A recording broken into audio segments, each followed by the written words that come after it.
बड़ा टेढ़ा मेढ़ा रास्ता है। यहाँ काल अपना जाल बिछाए है। माया होता है दौलत का और औरत का, इन दो जालों से बचना मुश्किल है। जब कबीर साहब आए तो जीवों को जगाने लगे, उनका जो काम था। तो काल कह रहे भाई ये क्या कर रहे हैं आप? कहा जीवों को जगा रहा हूँ। हमने तपस्या की, अखंड तपस्या सत्पुरुष की। उन्होंने एव मस्तु कह के हमको ये भंडार सुरतो जीवात्माओं को दिया है, आप कहते जगा के ले जाएंगे। कहा जब एव मस्तु कहा था तो ये भी तो कहा था मेरी एक संत सूरत, एक संत बोध मृत्यु लोक मंडल में आता जाता रहेगा, जीवों को जगाता रहेगा, घर पहुंचाता रहेगा, तुम उसमें कोई दखलंदाजी नहीं करो। कह रहा हाँ ये तो कहा था, लेकिन ये बताओ आप कैसे जगाओगे? काल पूछ रहा दयाल से कि भाई तुम कैसे जगाओगे? तो कबीर साहब कह रहे 5 नाम के द्वारा। बड़ा हंसा जोर से, कहा तुम्हारे 5 नाम की आशा, हमरे हैं 84 भाषा। तुम्हारे 5 नाम क्या करेंगे? हमने 4 खान 84 लाख फंसने की योनियां साधन बनाए हैं, तुम्हारे 5 नाम क्या करेंगे? कबीर साहब ने कहा रे मूर्ख, तुझे ये मालूम नहीं है कि तेरी सारी 84 मेरे एक नाम में सिमट जाएगी। जो पहला नाम काल का ही, काल भगवान का ही। क्योंकि जिसके देश में रहते हो उसकी पूजा करोगे, उनको सम्मान और प्रणाम करोगे, तो क्या करेंगे? दरवाजा खोल दें कि जाओ भाई जा सकते जाओ सकते। ऐसे लड़ाई झगड़ा करके नहीं जाओ। तो सबसे पहले उन्होंने काल की पूजा कराई, जिससे हमारा कोई संबंध ही नहीं है, लेकिन संबंध ये है कि उसके देश में रह रहे हैं। भाई किसी के देश में, किसी के घर में और किसी की मतलब यानी अधिकार के बीच रहोगे तो तुम मनमानी कैसे कर सकते? वो रोक लगा देगा, तुम जा ही नहीं सकते। कहते नहीं, सबसे पहले उसी का नाम लो और रूप को याद करो, उसको प्रणाम करो, तो समझेगा अरे भाई कोई मेरा सम्मान कर रहा, मुझको प्रणाम करता है, वो खुश हो जाएगा। मोए बिलोक राम मुस्काई और बिहर तुरंत गए मुकवाई। हमें देख करके वो खुश हो जाएंगे, दरवाजा खोल देंगे। कहते अरे भाई कोई मेरे मालिक को याद कर रहा, वो तो मेरा समकक्षी है। तुम्हारा तो राम के समकक्षी का इतिहास है। राम ने इसी निरंजन के आदेश से आए थे। नाम निरंजन रूप धरा ही कौशल्या की गोद। का कौशल्या की गोद में रूप उनका धारण किया, उनको भेजा गया जाओ मेरे काल देश में, काल में फंसे जीवों को जो कोई परेशान कर रहा हो, हटा रहा है, इधर उधर भटका भरमा रहा हो, जाओ ये काम करके वापस। पहले तो समझाना, फिर लोभ लालच देना कि मेरी बात मान लोगे, तुम राजा बन जाओगे, धनी मानी बन जाओगे, तुम्हारी लोग पूजा करेंगे, तुम्हारे इतिहास बनाएंगे। फिर उसको भी अगर ना माने तो भेद है, साम दाम और भेद नीति कि देखो जो जो नहीं माने उनका इतिहास सब मारे गए। न मानने पर उनको सजा मिली, मृत्युदंड दिया गया, मृत्युदंड दिया। इस पर भी जीव न माने, अंततोगत्वा दंड विधान, फिर तुम ये मार काट करके एकदम खरियान कर देना। उन्होंने उसी आदेश का पालन किया। पहले समझाया बुझाया, लोभ लालच की बात कही, फिर जो लोग नहीं माने उनका इतिहास बताया, फिर अंततोगत्वा दंड विधान, जिसे राम रावण संग्राम कह लो चाहे महाभारत कह लो आप, ये दंड विधान है। तो कलयुग में तो काल शक्ति आई नहीं जो दंड विधान लागू होगा। कलयुग का तो इतिहास ही अनोखा। कहा कि कलयुग में काल शक्ति नहीं दयाल शक्ति आई, जो हमारे आप पर रहम दया कृपा मेहरबानी करेगी, हमारे द्वारा किए गए गलत यानी कार्यों को इस सजा नहीं देगी, माफी दिलाएगी। कैसे? सेवा में लगा के। ऐसे माफ नहीं हो सकता। कहा अगर तूने शरीर तन से पाप किया, जो तन तुम्हारा परमार्थी सेवा में लगाएंगे, जिससे तन की गंदगी उतरेगी, सफाई होगी और उससे जो व्यवस्था बन के तैयार होगी, उस व्यवस्था से आगे आने वाले समय में लाखों लोग लाभ उठाएंगे। ये तुम्हारा परमार्थ, ये है परमार्थी सेवा। ये तो कोई नहीं करा रहा, ना किसी को मालूम है, ना ये कोई करा सकता। परमार्थी सेवा भी किसी के बस की बात नहीं। जहाँ पर कृपा वही सदगुरु की, जिन पर उनकी दया कृपा मेहरबानी हो जाएगी। जिस मनुष्य पोल पर वो बैठकर अपना काम कर दे, अपना संदेश दे दे, कहा वो धन्य पौल होता है, वो धन्य है। सब घट भीतर साइया सुनी सेजन कोय, वा घट धन्य सराय हो, जागट प्रगट होए। कि सारे मनुष्य मंदिरों में मेरी जीवात्मा बैठी हुई, लेकिन वो घट धन्य है जिससे मेरा संदेश प्रसारित होता है, मेरा संदेश जाता है, लोगों का सुधार करता है, उनको कल्याण के रास्ते पर समझा बुझा के खड़ा करता है। हर एक चीज नहीं, हजारों चीज। कहा वो घट मेरा ही घट। और वो मनुष्य किसी मनुष्य पोल पर कह रहे थे, किसी पर भूत, किसी पर देवता बैठाल कर मैं तो तुम्हारा काम करूंगा, तुम अपने काम की चिंता क्यों करते हो, मैं तो कहीं से भी। और ये भी कहा अगर तुम सब भग जाओ तब भी मेरा काम हो जाएगा, चाहे जमीन फाड़ करो या आसमान फोड़ करो, परिवर्तन निश्चित होगा। कोई माई का लाल इस परिवर्तन को रोक नहीं सकता। मानव बुद्धि के परे परिवर्तन होगा। न मानव सोच सकता है, न मानव विश्वास कर सकता, न मानव कर ही सकता है। ऐसा अनोखा दिव्यलौकिक परिवर्तन होगा। तो बात तो आपके लिए है, लेकिन हम आप उसे समझेंगे कैसे? इसीलिए रोज आपको समझाया जाए। ये रोज परमार्थी वचन संत महापुरुषों को क्यों प्रसारित किए जाए? ये उनके वचन है परमार्थी। जब तक संतों के परमार्थी वचन सुनोगे, समझोगे नहीं, तुम परमार्थी लाभ कभी कमा ही नहीं सकते हो। क्योंकि परमार्थी लाभ में गरुड़, गुमान, घमंड, मान, अपमान सब समर्पित करना पड़ता है, ये सब छोड़ना पड़ता है, तब तुम परमार्थी सेवा कर पाओ। यहाँ अगर उजले अच्छे कपड़े पहन के आए हो तो भी तुमको सेवा से रोक देगा, कि नहीं नहीं भाई कपड़े गंदे हो जाए, कपड़े गंदे, अरे गंदे हो जाए फिर तो जाएगा। लेकिन ये भी तुम्हें परमार्थ से रोक सकते। जब कपड़ा रोक सकता है तो उसने रोकने के कितने विधान। अरे मैं इतना बड़ा आदमी हूँ, मैं इतना पढ़ा लिखा, मैं ये डिलियट हूँ और ये फावड़ा चलाऊँ, ये सब दिमाग में आया और परमार्थ से लग हो गया। कहा ये सब बाधक हैं, साधक के सच्चे अच्छे काम में ये सब बाधक। इसलिए जात पात धन धर्म बढ़ाई, कुल परिवार सुखद समुदायी, इन्हें त्यागी भजे मन लाई, ताकि हृदय बसे प्रभु आई। भगवान का वास, मालिक का वास उसके हृदय में होता है। यह सब जानकारी पहले से दी जा चुकी, लेकिन इस जानकारी को कोई बताने समझाने वाला नहीं था।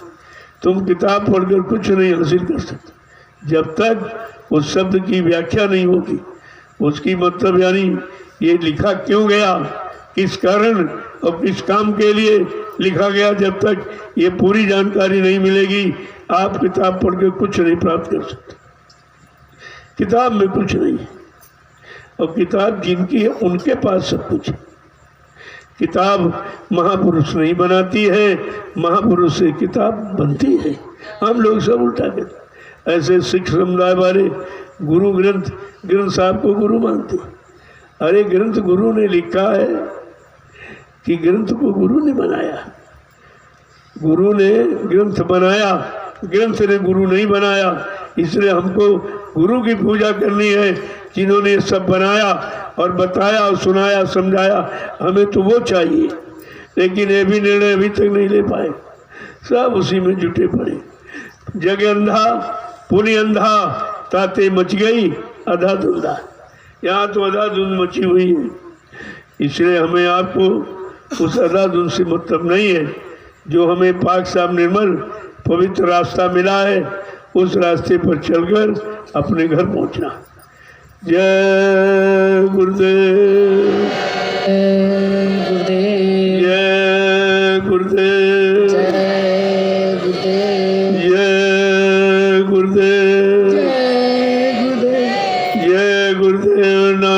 किसका? प्रभु का। जय गुरुदेव नाम किसका? प्रभु का।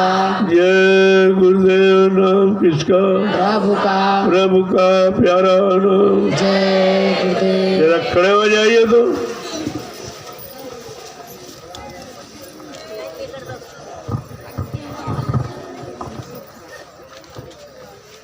देखो खड़े होने का मतलब क्या है। शरीर तो रोज ही आप खड़ा करते हो, लेकिन ये नहीं समझ पाए कि खड़ा किस लिए हुआ जाता, बैठा किस काम के लिए जाता और झुका कहाँ जाता है। ये शरीर की 3 स्थितियां हैं। हम खड़े हो किसी अच्छे काम को करने के लिए, और बैठे तो भजन भोजन साधना के लिए बैठे, और झुके वहाँ जहाँ कुछ मिले। अभी कोई रुपया पैसा पड़ा हो, फट से झुक के उठा लोगे।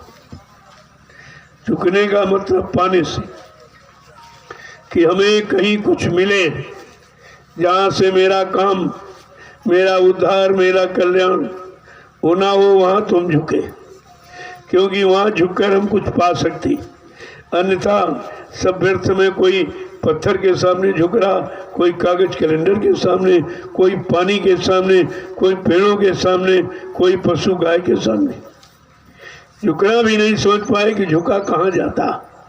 झुकने का मतलब क्या है, झुकने का सच्चा अर्थ क्या है, सच्चा लाभ पाने की युक्ति कहाँ है और कौन है, ये सब जानकारी रखनी चाहिए थी हमें। आप शरीर की भी नहीं जानकारी, तो शरीर के अंदर बैठी जीवात्मा की जानकारी कैसे करोगे। तो ये संत मत ऊपर बाहर, अंतर्मुखी बहिर्मुखी, ये पूरी जानकारी देता। लेकिन संत मत को हम समझते कहाँ भी। हम तो काल मत को लिए बैठे हैं और संत मत में प्रवेश लेना चाहते हैं। तो ये दोनों हो एक संग भुआलू, बिरता फिरो बजा मत कालू, 2 काम तो एक साथ हुई, वो भी विरोधाभास है। काल और दयाल का एक जगह नहीं रह सकते। हाँ, काल दयाल क्या रहता है कि हमको मान सम्मान इनके दरबार में मिलता है, लेकिन दयाल काल के घर कभी नहीं रहता। आता है, अपने जीवों को जगाता है, जगा करके नाम बेड़ा लगाकर उस पर बिठाकर घर पहुंचाता है। न रहता यहाँ, न अपने जीवों को रहने देता। लेकिन हम सब इतने टेकी हैं, वहीं रहने की बात सोचते, उसी के सामान को मानते रहते। मान मिल जाए, सामान मिल जाए, सम्मान मिल जाए, रात पार धन दौलत, अरे तो काल का सामान है। हम अभी तक ये नहीं समझ पाए कि काल का सामान कौन कौन और दयाल का सामान क्या। अगर इसको समझ लेते तो अब तक काल के सामान से छुटकारा पा जाते। उसके बारे में सोचना और लेना, प्राप्त करना, ये सब छोड़ देते, और दयाल ने जो अपना सामान नाम का आधार दिया है उसे पकड़कर अपने घर की तरफ चल पड़ते, लेकिन नहीं कर पाए कुछ। तो ये सब क्या है, ये तो अज्ञानता है। अभी आए जरूर हो, लेकिन रहने की तैयारी कर रहे हो। ये मिल जाए, वो मिल जाए, अरे भाई जो मिल जाएगा तो उसी में तुम मिल जाओगे, फिर तुम निकल कहाँ पाओगे। कहा साईं इतना दीजिए जामे कुटुंब समाए, मैं भी भूखा न रहूं और साधु न भूखा जाए। इतनी कामना तो आपके लिए अच्छी है, बाकी सब फंसने वाली है। और यहाँ आए हो इस दरबार में भी कहते हमारा ये काम, शादी करा दीजिए, मुंडन करा दी। अरे भाई ये काम करने के लिए, ये काम करने के लिए यहाँ बैठा गया, लेकिन तुमको खुश करने के लिए चलो इसी बहाने आओगे और धीरे धीरे धीरे इस काम को भी समझने लगोगे। यहाँ आओगे तो सत्संग सुना दिया जाएगा, परमार्थी सेवा में लगा दिया जाएगा, सुबह शाम सुमरन ध्यान भजन पर आपको लगा दिया जाएगा। तो धीरे धीरे धीरे दयाल की के भाव विचारों में आप रहने लगोगे और लाभ आपको मिल जाएगा। जय गुरुदेव। इस समय हिंदुस्तान में कहीं दृष्टि डालिए आप, ये तीनों काम कहीं नहीं हो रहे जो नैमिषारण्य की तपोभूमि पर।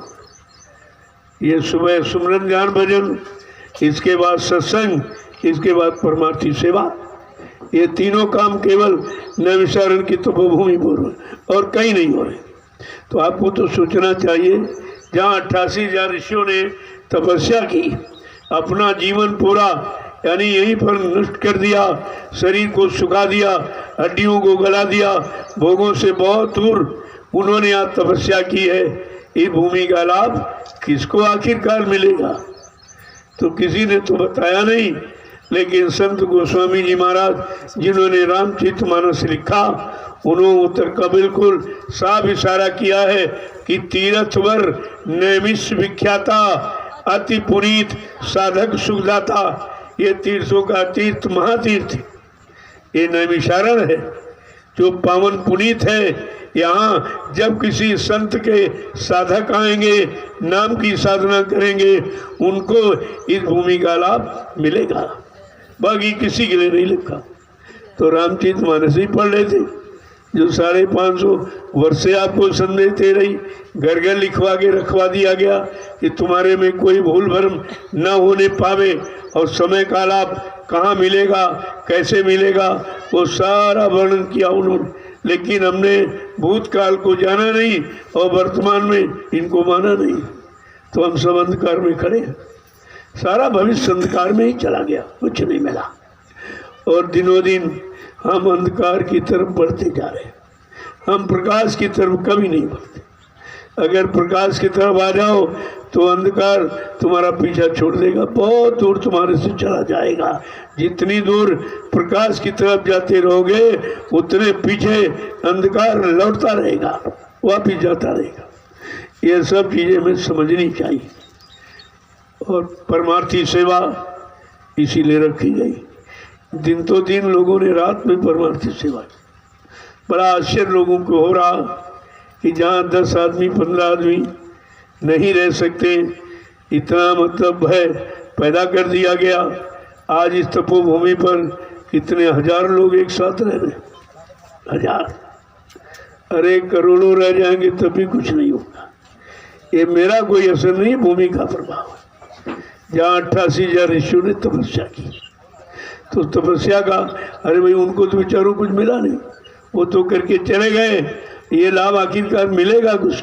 अब मिलेगा नहीं तो उनकी आत्मा को संतुष्टि कैसे होगी कि हमने हजार वर्ष तपस्या की, सब कुछ छोड़ दिया, कुछ नहीं, परेशानी तकलीफ उठाया, संघर्ष यातनाएं झेली, लेकिन हमको क्या मिलेगा? तो कहा मैं दूसरों के लिए ये लाभ इस भूमि में छोड़े देता हूँ, और तब से ये लाभ यहाँ पड़ा है। तमाम गांव बस गए, शहर कस्बे बस गए, लेकिन वो लाभ जो 88,000 ऋषियों ने तपस्या करके यहाँ छोड़ा, उस लाभ को किसी ने प्राप्त नहीं किया। क्योंकि वो लाभ किसके लिए है? वो भी संत महापुरुष जो त्रिकालदर्शी, भूत भविष्य वर्तमान को जानने वाले, वही बताएंगे। इसलिए गोस्वामी जी महाराज गृहस्थ संत थे, दिव्य दृष्टि थी उनके पास, उन्होंने अपनी जीवात्मा का दिव्यांग नाक सब खोल लिया था। उन्होंने लिखा है कि तीर्थ वर नैमिष विख्यात था। ये तीर्थ विश्व विख्यात है, नैमिषारण सारा विश्व जानता है उसकी महिमा को। और किस लिए मशहूर है कि यहाँ 88,000 ऋषियों ने तपस्या की। इतनी बड़ी संख्या ऋषि मुनि की कहीं पर हिंदुस्तान का विश्व में कहीं नहीं रही जो ऐसा स्थान पावन पुनीत पवित्र होता। कैसे पावन पवित्र स्थान पर हम आप समय से आ गए हो, और जो मालिक ने नाम दिया जगाकर उस नाम की साधना कर रहे हो, तो आप उस तत्व को प्राप्त करोगे जिसको गोस्वामी जी महाराज ने रामचरितमानस में वर्णित किया है। आपको मिलेगा, बाकी कोई नहीं सुन। अब कोई अगर नकल भी करेगा तो नहीं मिलेगा, क्योंकि तुम सिमरन ध्यान भजन करते नहीं हो, परमार्थी सेवा का लाभ जानते नहीं हो, और सत्संग वचन तुम्हारे कान में पड़ते नहीं है। जब तक ये तीनों काम नहीं होंगे तब तक इस भूमि का लाभ किसी को नहीं मिलेगा। चाहे सारी दुनिया जगह जगह दुकानें खोल कर बैठ जाएं, लेकिन लाभ नहीं मिलेगा, ये लाभ नहीं मिलेगा उनको। धीरे धीरे सब देख रहे हैं, भाई ये जय गुरुदेव, ये प्रेमी यहाँ क्यों आ गए? इनको किसी ने बुलाया नहीं, इनको जानकारी कहाँ से मिल गई, ये कैसे आ गए हैं?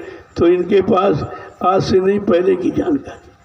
ये गोस्वामी जी महाराज के जीव हैं जो आज जाग करके इस भूमि पर आए हुए हैं। और वो उनको लाभ दिलाना चाहते, इसलिए अपने जीवों के लिए संत महापुरुषों ने पहले से रास्ता बना दिया, जानकारी दे दी, और जो जानकारी पा करके मतलब वो काम करेगा उसको उस काम का पूरा लाभ मिलेगा। जय गुरुदेव, जय गुरुदेव, जय गुरुदेव। नाम किसका? जय गुरुदेव। नाम किसका? प्रभु का प्यारा नाम। जोर से बोलो, सब मिल बोलो, बोलना होगा, अभी से बोलो। दर्द हरेंगे, सब कष्ट मिटेंगे, सुख शांति भी देंगे।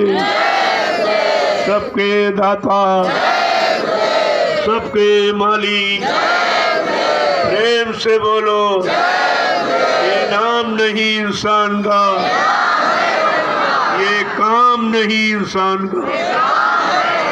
अब ये जय गुरुदेव प्रभु का नाम पूरी जानकारी दे रहा है। जिन जिन युगों में जो नाम जगाए गए, उन नामों ने जो काम नहीं किया, वो काम जय गुरुदेव प्रभु नाम करके दिखाएगा। वो करने का वादा बता रहा। सब कष्ट मुसीबत दूर होंगे, सारी बीमारी महामारी चली जाएगी, कोई परेशानी नहीं रहेगी। लेकिन उसका समय अभी नहीं है। अभी तो इन लोगों का समय है जिन्होंने आपसे वादे किए हैं, तरह तरह के संकल्प लिए हैं। जरा इनको देख लीजिए, ये कुछ करते हैं कि सब वादे झूठे, सब वादे झूठे। ये आपको देखना है, तभी आपको इनसे अरुचि होगी। इनसे अपना लगाव खत्म करेंगे कि जो कुछ का कुछ नहीं, सब उल्टा हो रहा। धर्म की जगह धर्म, पुण्य की जगह पाप हो रहा, और सत्य की जगह झूठ है। दानव मानवता की जगह दानवता आ गई। ये तो सब बिल्कुल उल्टा हो गया। तब तुम्हें इनसे नफरत होगी, और इसके बाद तुमको संतों के वचन समझ में आएंगे। क्योंकि ये भविष्यवाणियाँ सन 80 से बराबर हुई है। 40 साल का समय गुजर गया, जो भविष्यवाणी लोगों के लिए की गई, आज वही सत्य हो रहा, और कुछ नहीं। बाबा जी ने पहले ही कहा था, बड़ी बड़ी बीमारियां होंगी, एक की दवा 100 में न मिलेगी। लाशें पड़ी रहेंगी घर घर, उठाने वाले मिले न यार, जमाना बदलेगा। हाँ बदलेगा, बदल के रहेगा, और बदल के यानी मतलब रखूंगा। ये भी समय, इतना बड़ा संकल्प तो किसी ने नहीं लिया। लेकिन हम आप अपने समृद्ध सद्गुरुदाता दयालु बाबा जय गुरुदेव जी महाराज के वचनों को सब भूल गए, वादों को भूल गए, उनकी प्रत्यांगाओं को, उन्होंने जो भूमिका व्यवस्था परिवर्तन की बनाई, उसको भी हम भूल गए। किसी समझ में नहीं रहा कि दूरदर्शी क्या, भूम ज्योतक क्या, जय गुरुदेव नाम प्रभु का क्या। ये तीनों रास्ते सच्ची सुख शांति पाने के, और 3 रास्ते में से किसी के बाद एक भी अभी रास्ता नहीं है, तो सुख शांति कैसे मिलेगी?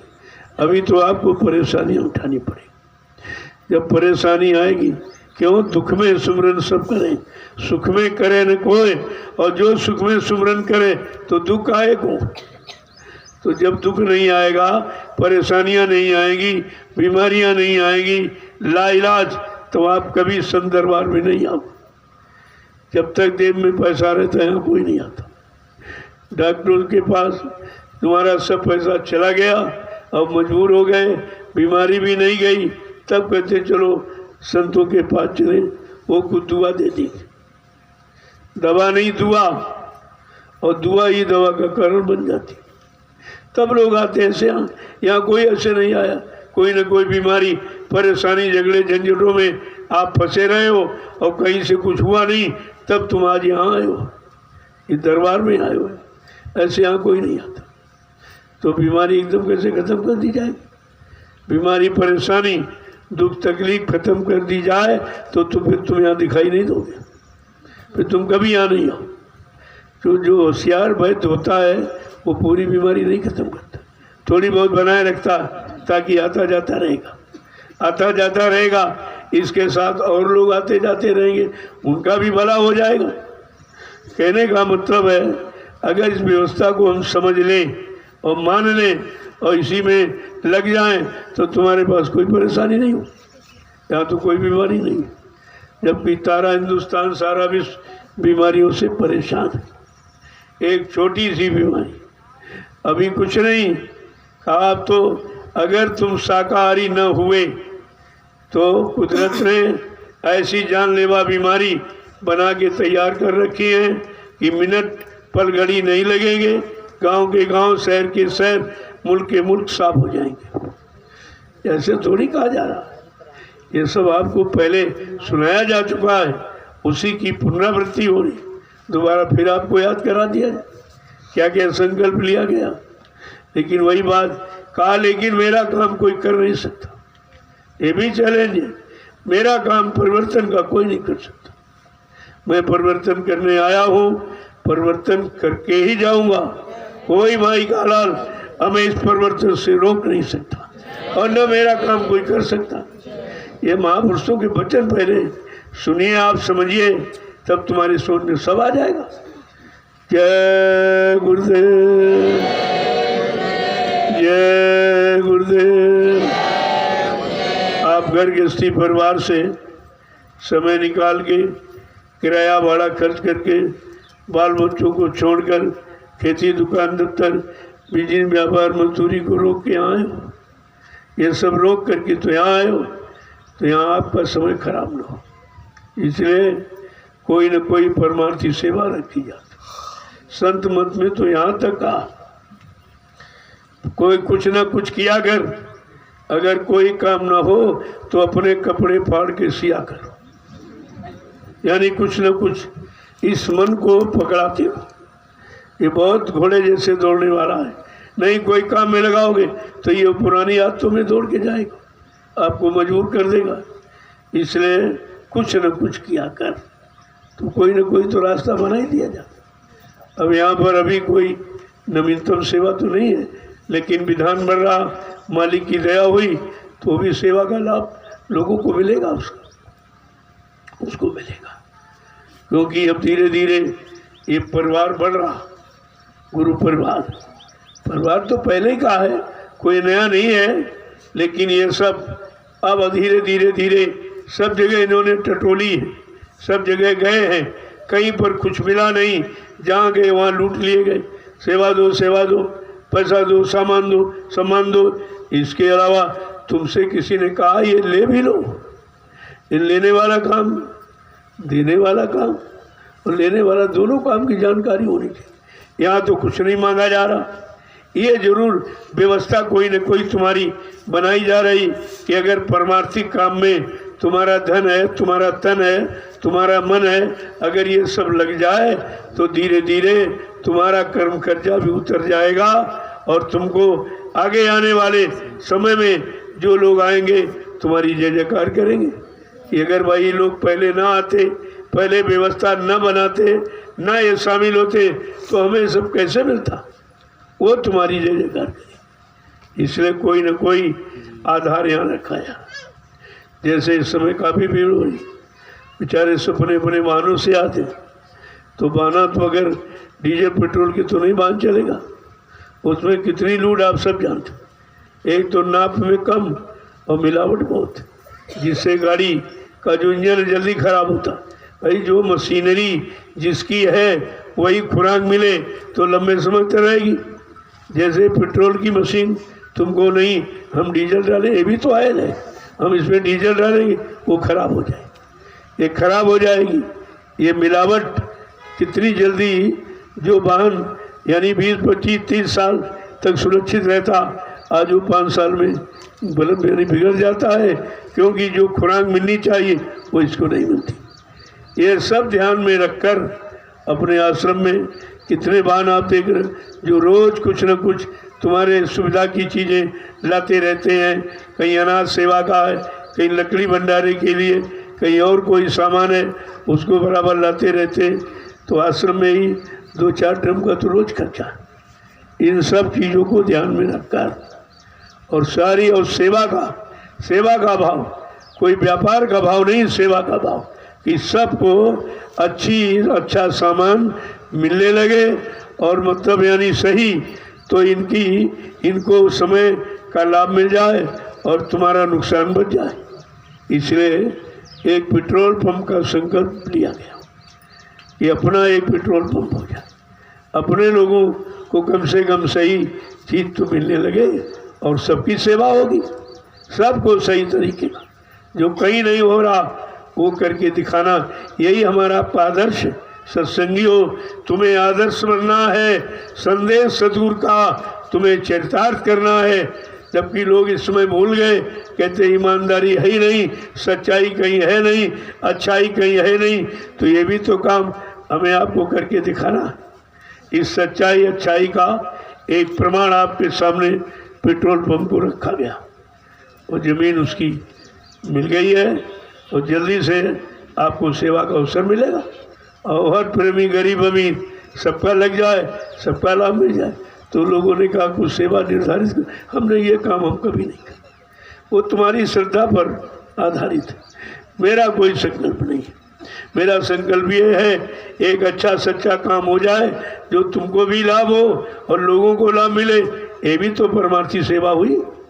परमार्थी सेवा के अलग कोई सेवा नहीं होगी, सब उसी का आधार वही रहेगा।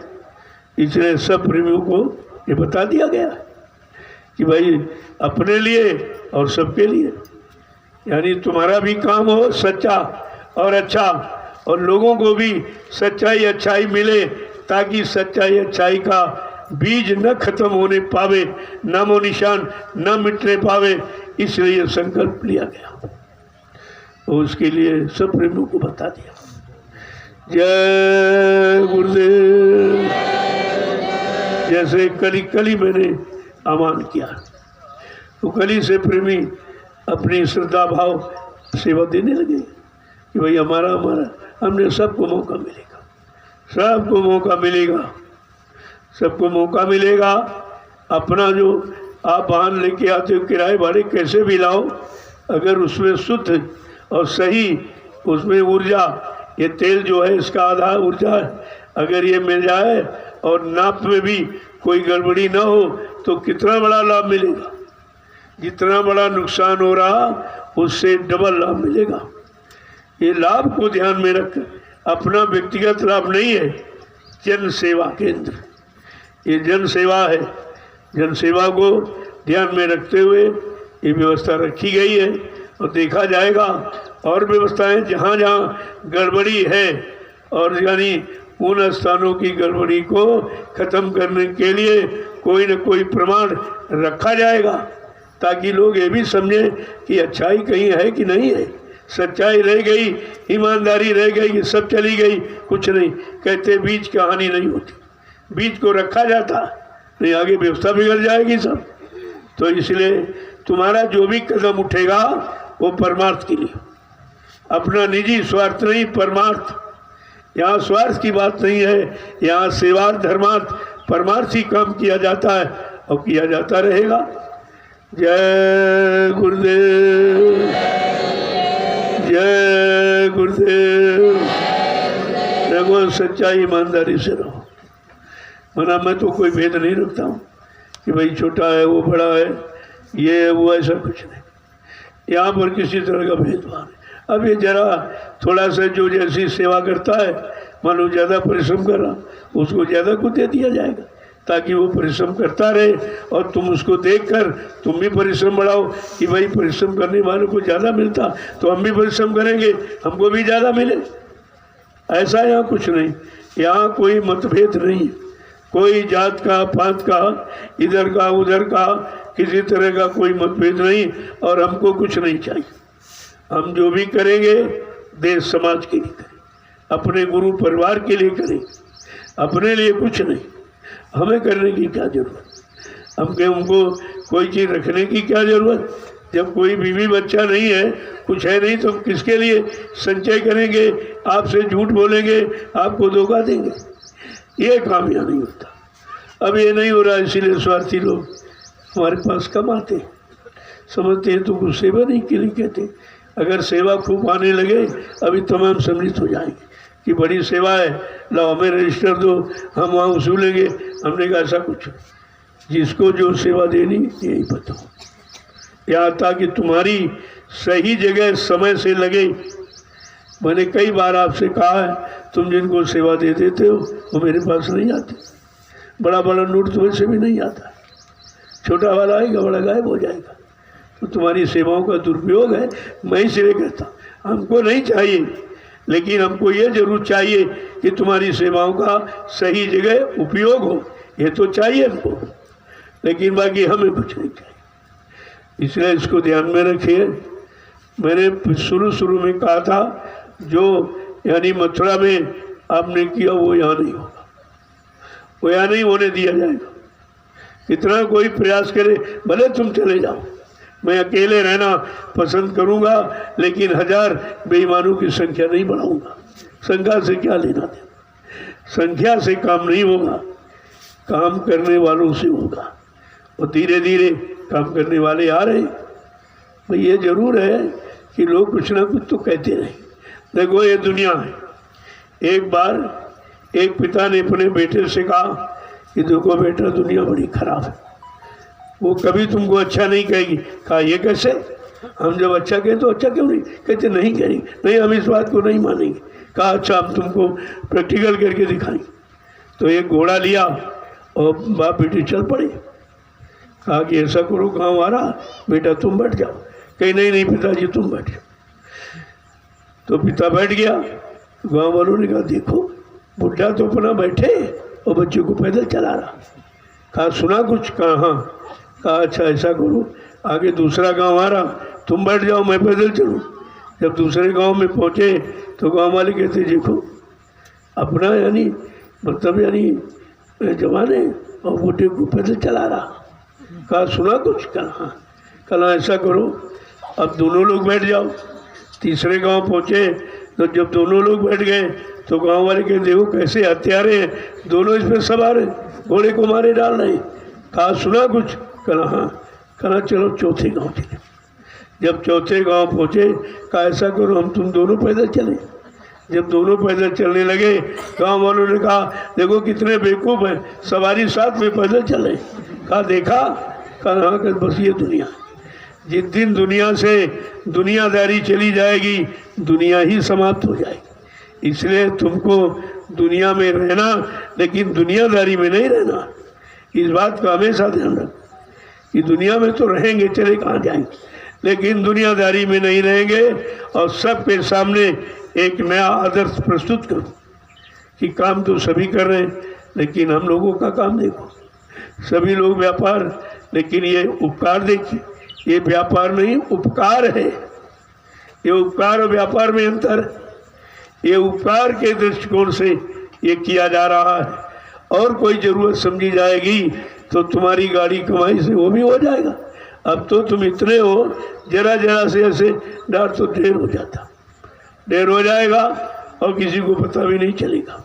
और सबकी सेवा गरीब अमीर सबकी लग जाएगी। तुम्हारे अंदर कोई भाव नहीं गा, नहीं भाई अमीरों से सेवा ली जाती, हमारे पास कम तो ली नहीं जाती। हम लेते नहीं हैं, हम तो सही जगह लगाते हैं। इसी बात को तो समझना आपको चाहिए। जय गुरुदेव, जय गुरुदेव, जय गुरुदेव। नाम किसका, जय गुरुदेव। नाम किसका, प्रभु का सारा नाम। इसलिए ये जन सेवा केंद्र है। जन सेवा, अपनी निजी सेवा, निजी स्वार्थ नहीं, पर उपकार। इस दृष्टिकोण से कोई न कोई तो मिसाल आपको रखनी पड़ेगी, तभी लोग तुमको ईमानदार कहेंगे। तुम्हारा जब कोई काम देखेंगे कहेंगे सच्चे ईमानदार हिंदुस्तान में कौन है, कहते बाबा जय गुरुदेव जी महाराज के शिष्य, वो ईमानदार।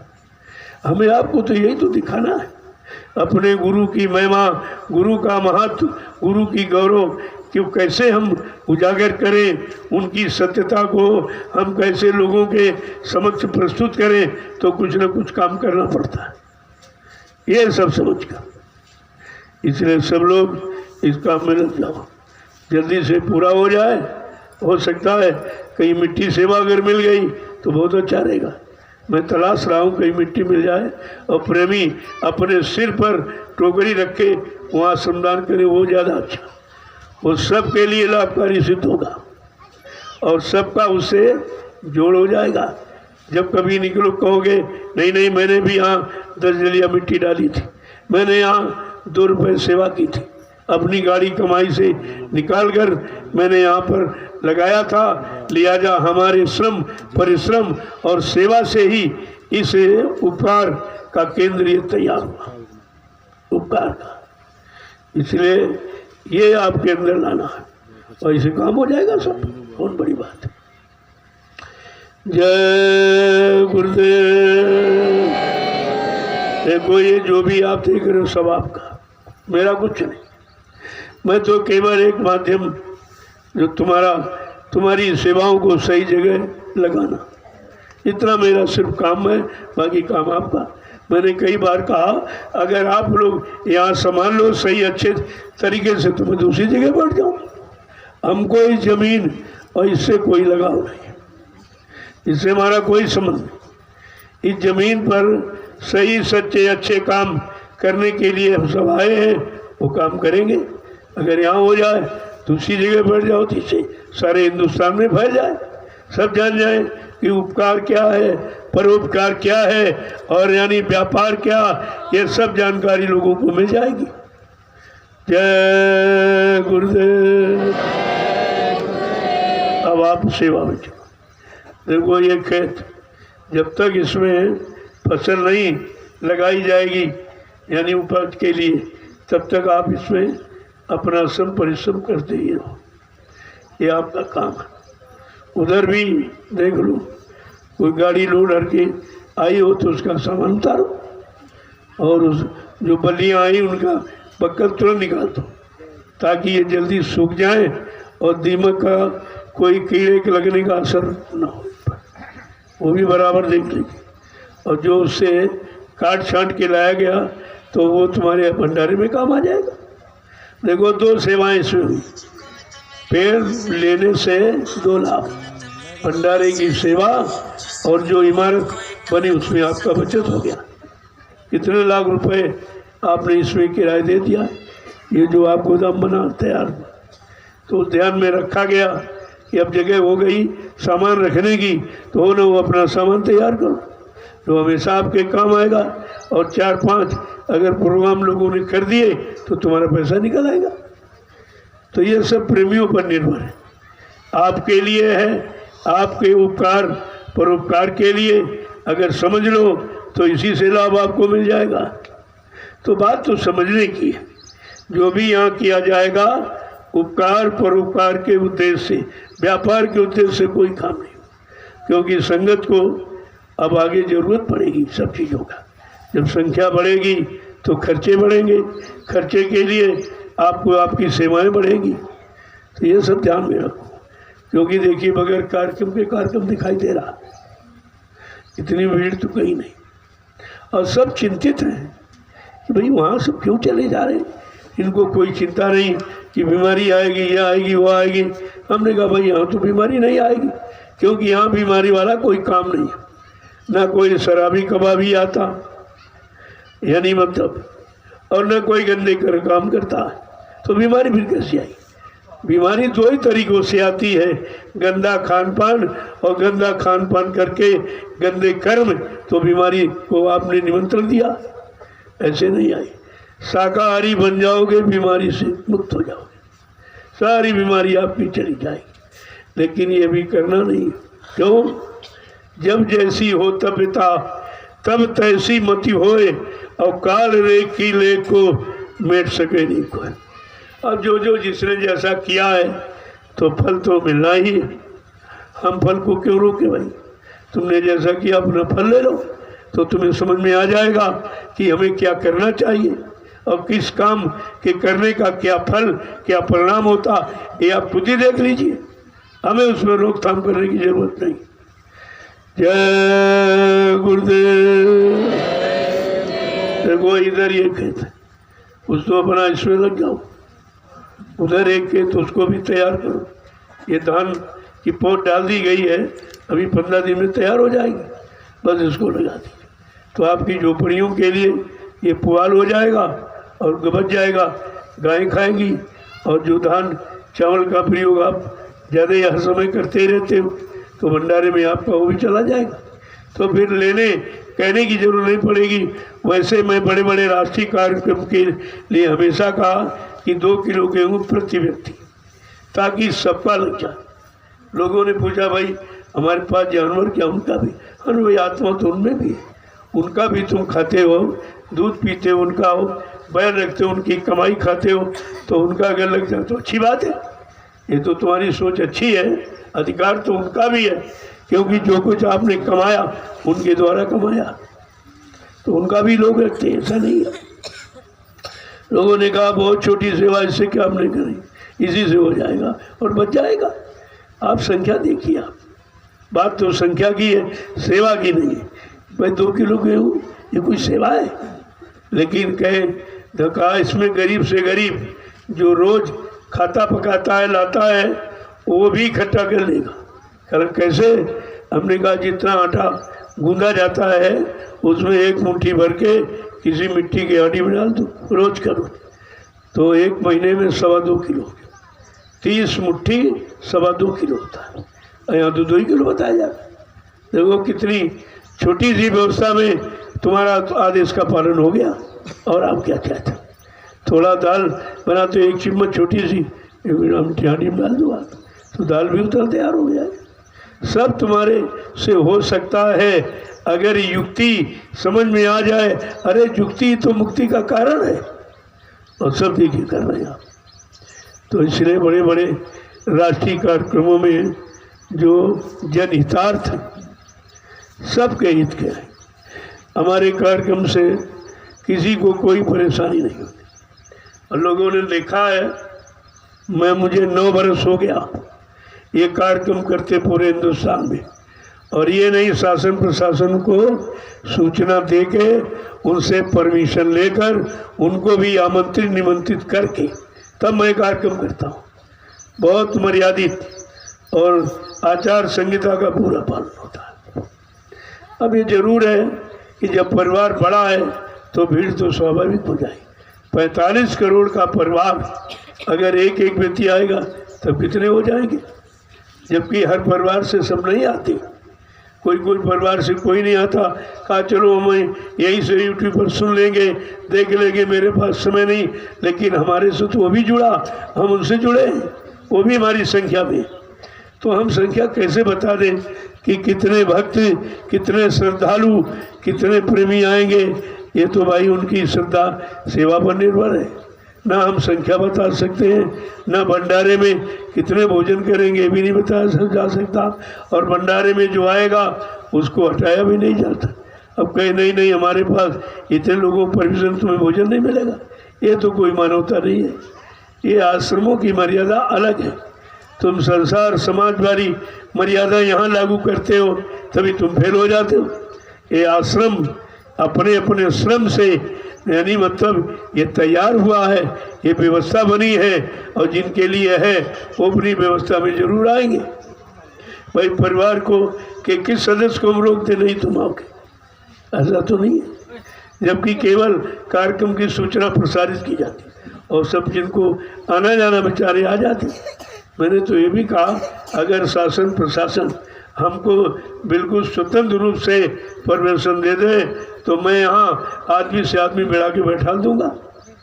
जो संख्या कहीं नहीं आपको यहाँ नई विश्व देखने को मिलेगी, और कोई बीमारी नहीं हो, कोई परेशानी नहीं, तुम्हारी प्रशासनिक व्यवस्था में कोई बाधा नहीं पड़ेगी, क्योंकि हमारे यहाँ वॉलंटियर खुद ही इनको संयमित किया गया, अनुशासित किया गया। या आपने देखा भी सब है, कोई जबरदस्ती कोई चीज़ लागू कर दे वो बात ही गलत। वो तो तुम्हारे भावनाओं और तुम्हारी आस्था की बात है, तुम गलत से विचार करो। लेकिन यहाँ कोई ऐसा काम होता नहीं, क्योंकि यहाँ जो भी काम होगा जनहितार्थ होगा। उपकार परोकार को दृष्टि में रखकर व्यापार के दृष्टिकोण से यहाँ कोई काम नहीं होता। जय गुरुदेव। देखो आप चलिए इसमें। इसमें ले जाओ उनको, थोड़ा सा ये माने शरीर को जो कुछ किया धीरज से उतर जाए, और उतरेगा ऐसे।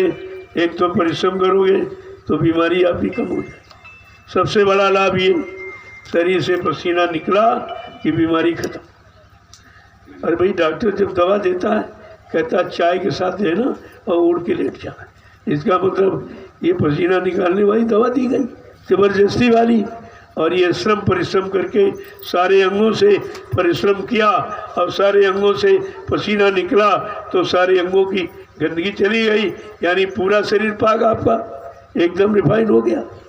तो बात ये सोचनी चाहिए, मिट्टी मत देखो, मिट्टी तो एक दिन हमारा आपका शरीर भी तो हो जाएगा, लेकिन मिट्टी में मिलने के पहले अगर मिट्टी से हमारा काम बन जाए तो इससे सरल कौन सा काम हो सकता है। इसलिए आप इधर जाओ, इधर भी कुछ लोग देखो, उधर वहाँ काम हो रहा वहाँ चले जाइए, उधर काम हो रहा वहाँ चले जाओ, इधर भी आपका ये स्टोर तैयार हो रहा। क्योंकि जहाँ जहाँ मैं कार्यक्रम करने जाता हूँ, प्रेमी श्रद्धा सेवा भाव से कुछ न कुछ देते रहते कि भाई हम नहीं जा पाते वहाँ जो सेवा करते हैं उन प्रेमियों को हमारी सेवा पहुँच जाए तो हमको भी उसका कोई लाभ मिल जाए। अब उस सामान को सुरक्षित रखने के लिए ये निर्माण किया जाए। हमारी तो झोपड़ी बरकरार आप देख ही रहे हो। कहने का मतलब ये है, यहाँ आपको अगर झोपड़ी में, तो मैं भी तो झोपड़ी में रहता हूँ, ये भी आप नहीं कह सकते नहीं नहीं आप मकान में हो हमको झोपड़ी में हो। अरे भाई जो तुमको रख रहे तो हम भी उसी में रहे, ऐसा नहीं है। पूरे हिंदुस्तान में सब जान गई, केवल एक महात्मा ऐसा जो झोपड़ी में रहता है। ये सब चर्चा हो गई चारों तरफ, ऐसा नहीं है। लोग बड़ा ताज्जुब करते हैं कि ऐसी गर्मी में वहाँ एसी नहीं है, वहाँ कूलर नहीं लगा, कुछ नहीं। मैं तो पंखे का भी बहुत कम प्रयोग करता हूँ, लाइट बुझा के सोता हूँ, लाइट भी नहीं इसका ध्यान रखता हूँ कि बिजली का कम से कम खर्चा हो, क्योंकि ये बिजली प्रेमियों के गाड़ी कमाई से ही जलाई जाती है। आपके कमाई का इतना ध्यान रखता हूँ, सोते समय तुरंत लाइट बंद कर देता हूँ, और पंखे की अगर ज़रूरत है तो नहीं, ताकि बिजली का दुरुपयोग न हो। प्रेमियों की गाड़ी कमाई लगी कैसे, पेट काट करके बाल बच्चों को नहीं खिलाया नहीं दिया और यहाँ सेवा दे रहा। हम उस सेवा का दुरुपयोग करेंगे तो हमारे पर तो कर्जा लग जाएगा, ये तो कर्जा बन जाएगा।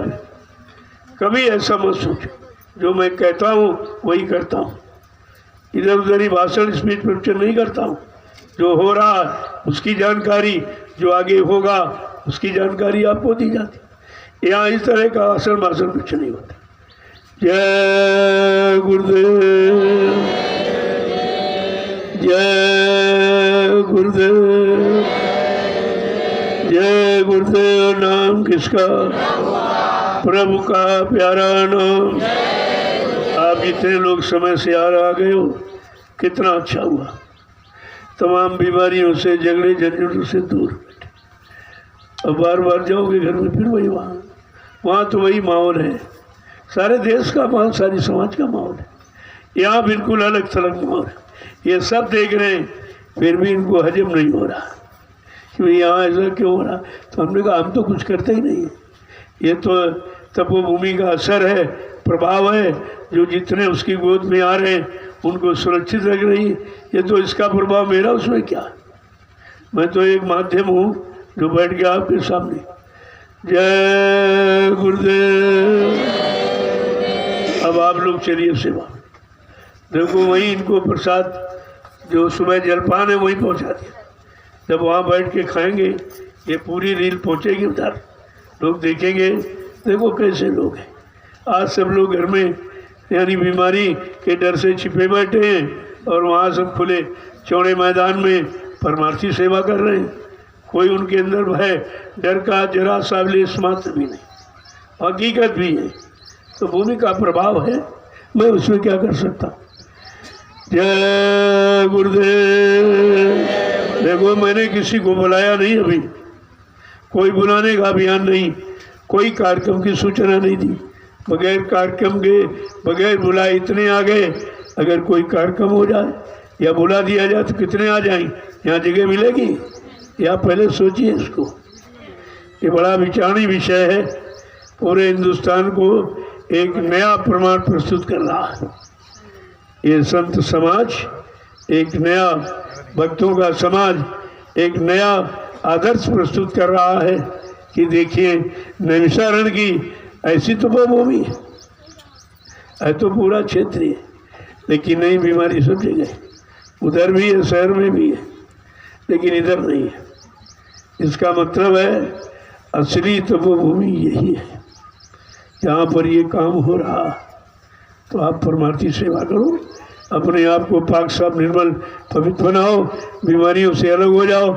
और इतना बड़ा काम, अरे एक बीमारी लाखों रुपए खा जाती है और बाद में जीव को भी ले जाती है। कितना भारी नुकसान है। उस नुकसान से तुम्हें बचाया जा रहा और भूमि बचा रही है। भूमि में ऐसा संकल्प सिद्ध है, यहाँ जो भी आएगा उसको लाभ मिलेगा। जय गुरुदेव। अब आप लोग चलिए सेवा में। देखो जो जाने वाले हैं मैं अभी उनसे मिल लूँगा। आप जा सकते हो, आप जाओगे तो दूसरे लोग आ जाएंगे, घर वाले, उनको भी अवसर मिलना चाहिए। तो जाने वाले जा सकते हैं, मैं अभी मिल लूँगा आपसे और बाकी शाम को सबसे मिलूँगा। ये दोनों टाइम, ताकि ये ना कह सके कि भाई वहाँ गए हम कोई मिले नहीं, हमको किसी ने कुछ पूछा नहीं, परेशानियों के बारे में कुछ कहा नहीं। हमने कहा जब तक यहाँ रहोगे तो परेशानी नहीं। वो परेशानी का केंद्र है जहाँ तुम रहते हो, वहाँ तो है ही सब, क्योंकि वहाँ सब तरह के कर्म करते हो तो सब तरह का वहाँ फल आपको मिलता है। यहाँ इस तरह का कुछ नहीं, बिल्कुल पाक साफ पवित्र पावन भूमि है और उसका लाभ ले लीजिए आप। सुख शांति तो इसमें समाई हुई। जय गुरुदेव। चलो आप लोग सेवा में। कोई वाहन पर सामान उतारना हो तो पहले उसको उतारो। जितनी बलियां हैं उनका ऊपर का बक्कर